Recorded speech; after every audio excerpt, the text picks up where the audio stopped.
Hello, my name is Carla McCall, and welcome to my YouTube channel, Your Purposeful Healthy Life.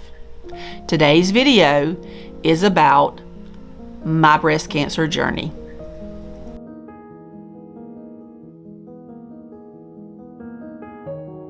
What I'm going to talk about today is a new journey that will be happening for myself and my family. On October the 8th, I was diagnosed with invasive ductal carcinoma breast cancer. So this is a little about the beginning of the journey and what's going on. On August 31st, 2020, I had my routine mammogram.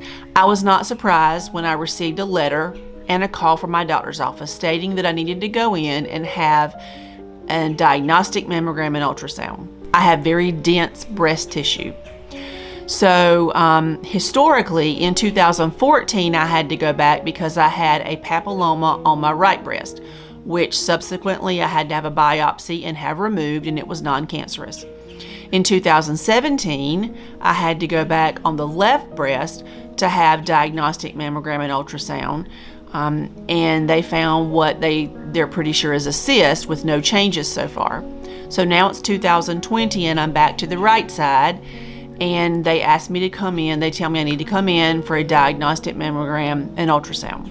I just knew in my heart, I just somehow knew this one was going to be different. I went in that day for the test and did not realize until I got there, I just did not even notice that it was October the 1st, which was the first day of Breast Cancer Awareness Month. So as I was getting ready to go in for the test, I realized that I had on a pink bra, and then later realized that I had on white panties with pink hearts, which to me was just kind of ironic when I thought about it, because I didn't even realize when I got dressed that morning. So I went in and I had the diagnostic mammogram, and it's really not that bad. So after that was done, she said, if you'll have a seat out here in this room, I'm going to go see the radiologist. He wants to read the test, and then we're going to decide if you need to have the ultrasound or not. So she came back a few minutes later and she said, yes, he does want to have the ultrasound. So let's go in here to this other room and we're going to do this ultrasound. So I laid down on the table and they put a wedge under my right shoulder and kind of tilted me to the side. And then they began the ultrasound. So she did the ultrasound and she took a lot of measurements and did a lot of things. And then of course she ran the ultrasound wand under my arm, and she said, okay, I'm going to go talk to the radiologist. I'll be back in a few minutes. Don't be alarmed if he comes in to do some checking of his own. And I said, okay, that's fine. So a few minutes later they came back, and he indeed did some of the ultrasound himself, and he ran the wand over several things and he did some measurements. And then I just made a comment. I said, yeah, I had a papilloma removed in 2014 on this side. And he said, no, it's not a papilloma. And I said, okay, well, there's my second sign. And he said, but the good thing is your lymph nodes don't show anything right now. I don't see anything in your lymph nodes. And I was like, okay, that really is part of the sign, because he's looking for something. You need to come back and you need to have a biopsy. And I said, okay, that's fine. He said, I'll get my scheduler in here and we'll get it done. So she came in and she said, the first available we have is Wednesday the 7th. I said, I'll take it. So, okay, we wait. Now, I've not told anybody anything's going on because I don't want my children and my family to worry. So on my way in the morning of October 7th to have the biopsy done, on my way into the hospital, I passed the breast surgeon who did my surgery in 2014, and I thought, here's my third sign. It was just really weird. I just knew in my heart of hearts that something was going to be different. So I passed her and I said, hey, how are you? And I went on in. So then I had the ultrasound guided biopsy, and it's really not that bad. If you've never had one, don't be alarmed, don't be afraid. I've had both kinds. The first biopsy I had in 2014 was a core biopsy where I had to lay on the table and the machine did it, so you had to be completely still. It didn't hurt, but it was very nerve-wracking because you just don't know what to expect, what the machine's going to do. This one was an ultrasound guided biopsy. So they put the same wedge back under there, and they clean it with betadine, and they start the ultrasound, and then he comes in and he says, okay, I'm going to numb the area. So he numbs the area, and then he inserts, the needle in, and it's almost, I guess, like a catheter. And I could watch it on the screen. I was watching on the screen what was going on, and you could see the needle go in, and I could see the black circle, and he would go in and he would say, okay, 1, 2, 3, and it would make a noise, and that's it, taking the sample. And so then he would take that one out, and then he would go back in with the needle and go to a different spot. So he took 4 different samples, and then he placed a clip in. And I didn't feel any of it on the skin. You could feel the pressure, and you could feel a few things, and I mostly just watched it. And he clipped and put the clip in. So the clip stays in. It's a titanium clip that stays in there.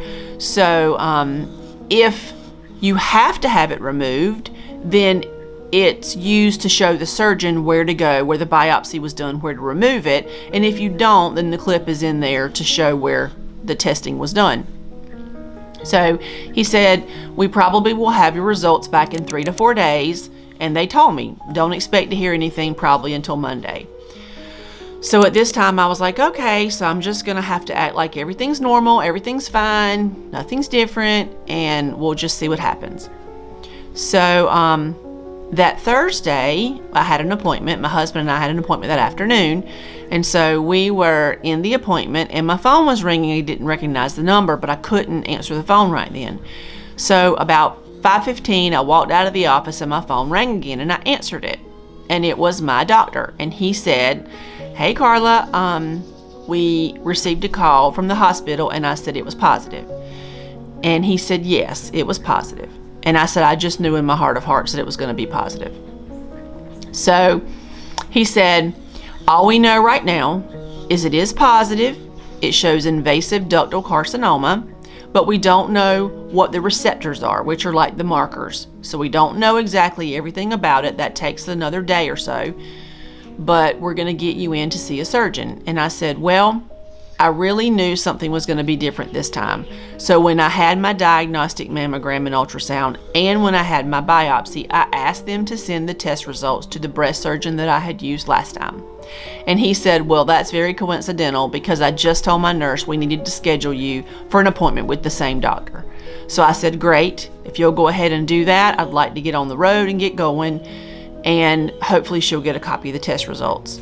I received a call on Friday from the surgeon's office, and they said the first available appointment is Wednesday. I said, great, let's schedule me in and get me in there. Wednesday the 14th, I had that appointment. Before the appointment, I went and picked up a copy of my test results, all my biopsy results, so that I'd make sure that the surgeon had them. And that's when I realized that my cancer was estrogen positive, progesterone positive, and HER2 negative. At that point, the little bit of research I had done, I knew meant that there would be some hormonal therapy, because I've not gone through menopause yet, so my body still produces a fair amount. So the cancer cells, actually the estrogen and progesterone my body produces, the cancer cells feed on it, and it makes them continue to produce, which makes the cancer grow. So I knew that probably would be coming. I did not know about chemo or radiation. But again, I didn't want to do a whole lot of research. I didn't want to read a whole lot into it until I talked to the doctor and actually knew exactly what my cancer was and what my situation was, because I too did not want to automatically go to worst case scenario. When I went that day, she did a breast exam, and she could not feel it either. And she said, as best she could tell by reading everything, it was probably about 1/4 inch. So let me just tell you, it is so important, so important to have your screening mammograms every year if you're of age, because my cancer would not have been found except for the screening mammogram. It would have been found later, either by the next year's screening mammogram or when it grew large enough that I failed it. And at that point, it would have definitely been a different situation. So what I know right now is that it's about 1/4 inch in size. It's in the duct in my right breast. It is called invasive ductal carcinoma. It is estrogen and progesterone positive and HER2 negative. I have had the blood drawn and sent off to be tested for the breast cancer genes so that I will know, but I don't have those results back yet. At the time of this recording, it is Sunday, October 18th. So the plan of action is tomorrow, which is the 19th of October, I will go in and have a couple of MRIs, one without contrast and one with. She'll read those, and if nothing changes and she doesn't see anything else going on in either the left or the right breast or the lymph nodes, and everything pretty much stays the same, then the plan of action is that Thursday, October 22nd, 2020, I will go in and have a lumpectomy. They will take out the lump in my right breast and a certain margin around the outside. She will also go in and take several lymph nodes from that side to have them tested to make sure, in fact, there is no cancer cells in the lymph nodes. After that, we will continue to figure out what my method of treatment should be. Based on what she's told me so far, the surgeon feels like I will not need chemotherapy, but I will need 4 to 6 rounds of radiation. And I can't tell you enough how important it is, if you're of age, to have your screening mammogram every single year. A few seconds of discomfort is a small price to pay for the possibility of your future. So I urge you to schedule your mammogram and have them done every year. If you have breast cancer in your family, I urge you to talk to your doctor about it and find out if you need to have your mammograms begin earlier than normal. I do have some breast cancer in my family, so it's just important that you know and that you go out there and find out. So thanks for stopping in today, and thanks for listening. This is the beginning of my breast cancer journey, and I will continue to film it in hopes that my journey will help someone else go out there and have their mammogram and get it caught early, or just ensure that they're healthy. So thanks, and have a great day. Bye.